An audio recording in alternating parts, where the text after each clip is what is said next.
Ya Muhammad, innama yastajibul ladzina yasma'un. Teu aya lian jelema-jelema anu nyumbadanan ka pangundang anjeun, anu ngaijabah kana pangundang anjeun ka ajakan anjeun.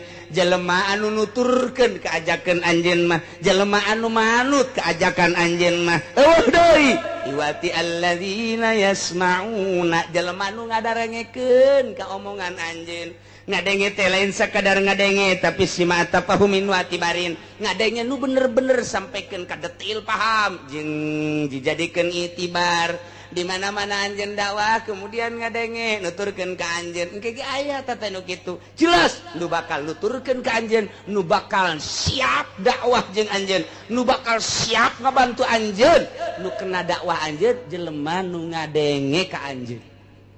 Datang ka kuari kitu bae kiai dakwah teh anu ngamusuhan loba nu ngadenge aya. Jelema anu manut loba, anu buang ka warage di satukangeun nyana atuh loba. Nu mata kula kudu nyeri hate. Sapangkat Kangjeng Nabi bae ge teu milu kabeh ka Kangjeng Nabi atuh komo urang.